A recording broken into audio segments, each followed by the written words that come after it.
جی ناظرین، آج کے ہمارے ہیرو میجر شجاعت حسین کی داستان شجاعت آپ نے سنی۔ ان کے عظیم والد کس طرح حوصلے کے ساتھ اپنے بیٹے کی، جوان سال بیٹے کی، اور جو اتنا انٹیلیجنٹ بیٹا تھا، اس کی داستان شجاعت آپ کو سنا رہے تھے۔ ناظرین، یہ داستان سنانی اور اس جذبے کے ساتھ، حوصلے کے ساتھ وہی لوگ جانتے ہیں جو جوان سال بیٹے کو قربان کرتے ہیں۔ کس لیے اس طرح کے والد اپنے جوان سال بیٹے کا تابوت کو کندھا دیتے ہیں؟ وہ کون سا جذبہ ہے یہ جو ان کو کرنے پر مجبور کرتا ہے؟ ناظرین، تو یہ جو پہلے ہم ذکر کر چکے ہیں کہ اس وطن کی محبت اور اس کلمے کی بنیاد پر بننے والے ملک کی محبت، تو اس طرح کے باپ خوشی سے اپنے جوان سال بیٹوں کو قربان کر دیتے ہیں۔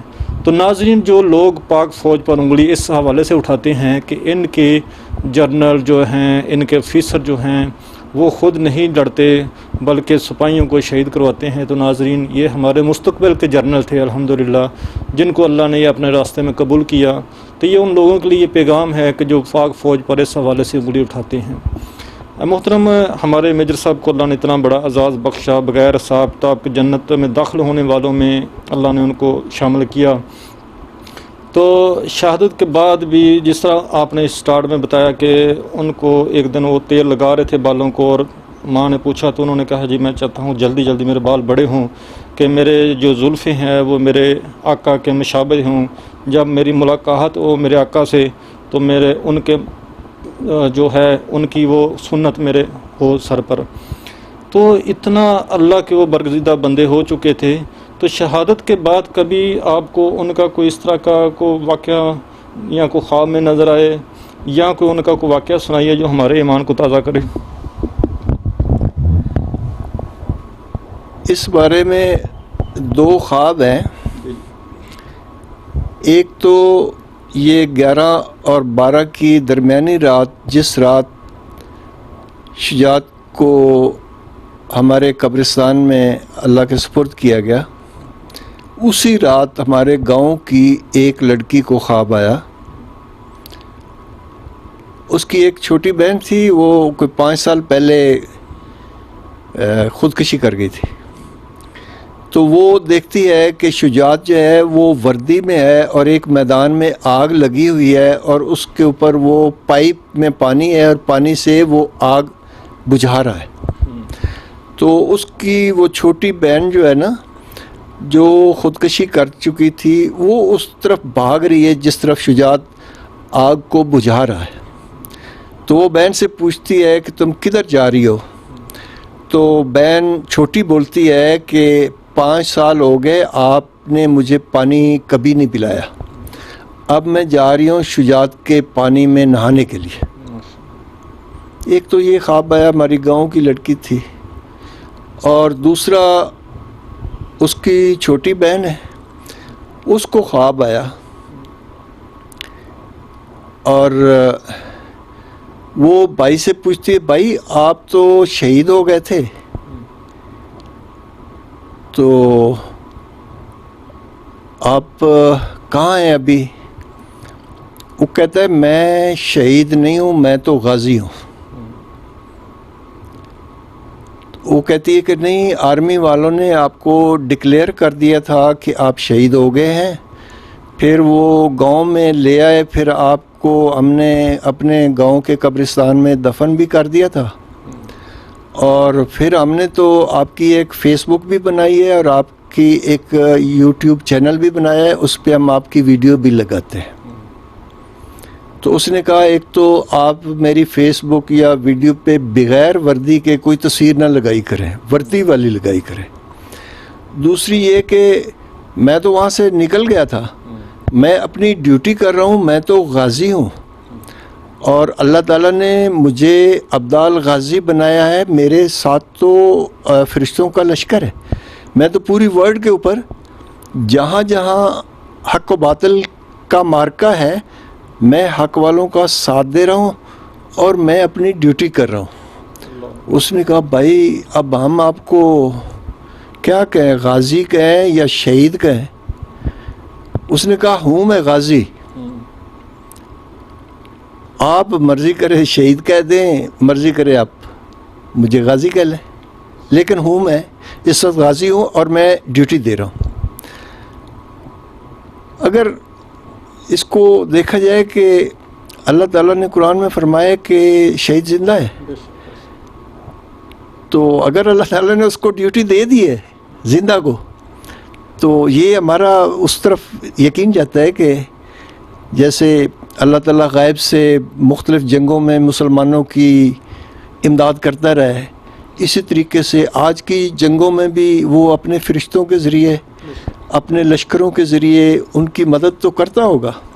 اگر اس میں ممکن ہے کہ ہمارے بیٹے کو ہی اللہ تعالیٰ نے ان کا کمانڈ دے دی ہو، تو اس لیے وہ غازی ابدال کمانڈر کے عہدے پر ہے اس لحاظ سے. تو اللہ تعالیٰ کو جو منظور تھا اس نے اس کو جوانی میں بلایا. اس کو ہو سکتا ہے اس کی ضرورت ہو کہ جوان کمانڈر چاہیے، مجھے بوڑھا نہیں چاہیے، تو اس کو جوانی میں ہی بلا لیا، اس کو 30 سال کی عمر میں بلا لیا ہے. تو اس لیے یہ دنیا کے جتنے شہداء ہیں ان سے اس کی لائف ہسٹری بالکل مختلف ہے. نمبر 1 تو یہ پاکستان آرمی میں ریکارڈ ہولڈر ہے، اس کا ریکارڈ ابھی تک قائم ہے.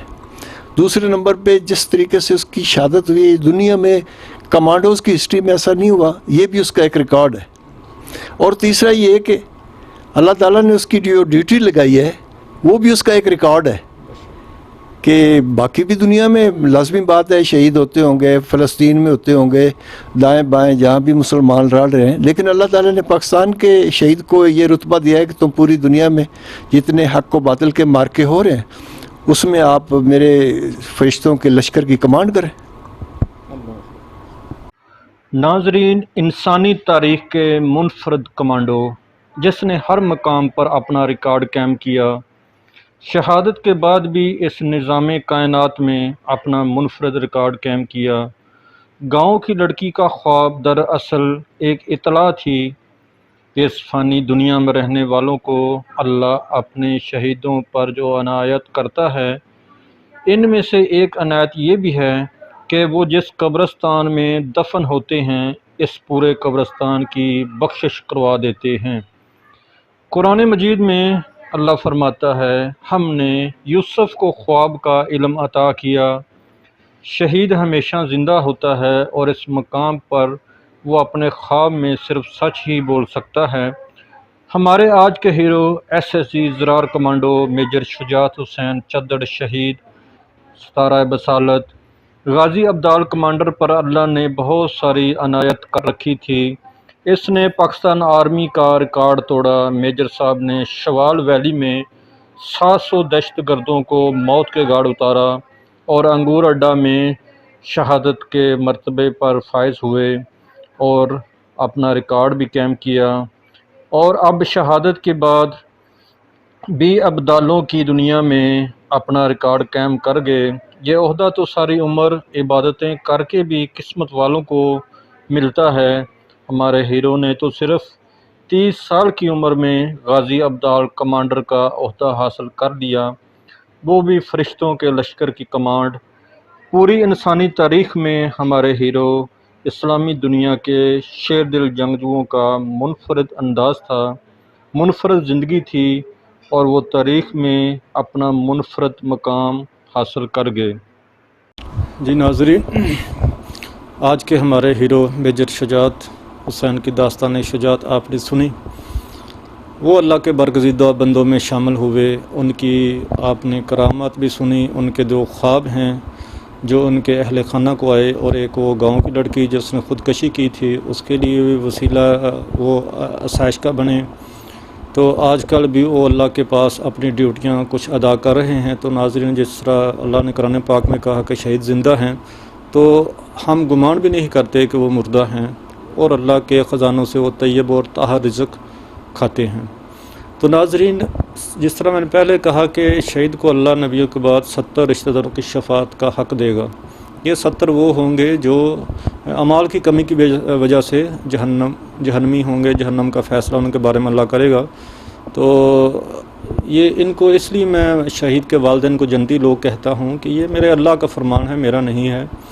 تو یہ جنتی لوگ ہیں. جہاں جہاں بھی آپ کے نزدیک شہداء کی فیملیاں ہیں ان کے ساتھ ٹائم سپینڈ کیا کریں، ان کی دعائیں لیا کریں، ان کی زیارت کیا کریں.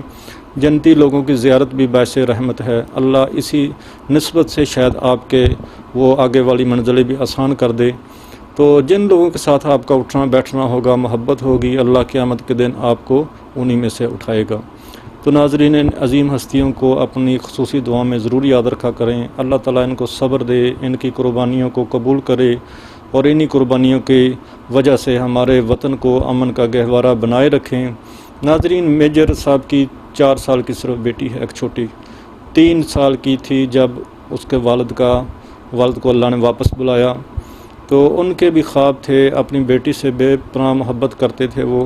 کیوں انہوں نے اپنی بیٹی کو یتیم کیا تاکہ ہمارے بچے یتیم نہ ہوں. وہ سرحدوں پر ڈیوٹی دیتے رہے تاکہ ہم اہل وطن آرام سے سوئیں. تو ناظرین، ان اپنے ہیرو کی قربانیوں کو ضرور یاد رکھا کریں. یہ کس مقصد کے لیے قربانیاں دیتے ہیں؟ تنخواہ کے لیے کوئی بندہ گولی نہیں کھاتا. تو یہ عظیم لوگ ہیں. تو ان کے لیے بھی دعا کیا کریں. اللہ تعالیٰ ان کے درجات بلند کرے، ان کو جنت الفردوس میں اللہ اعلیٰ مقام عطا کرے اور ہمیں بھی ان کے راستے پر چلنے کی استقامت دے اور اپنے وطن کو امن کا گہوارہ بنانے کے لیے اپنا کردار ادا کرنے کی توفیق دے. تو ناظرین، ہمیں دیجیے اجازت اس دعا کے ساتھ: اے وطن تو سلامت رہے تا قیامت رہے، پاک فوج زندہ باد، پاکستان پائندہ باد. اللہ حافظ.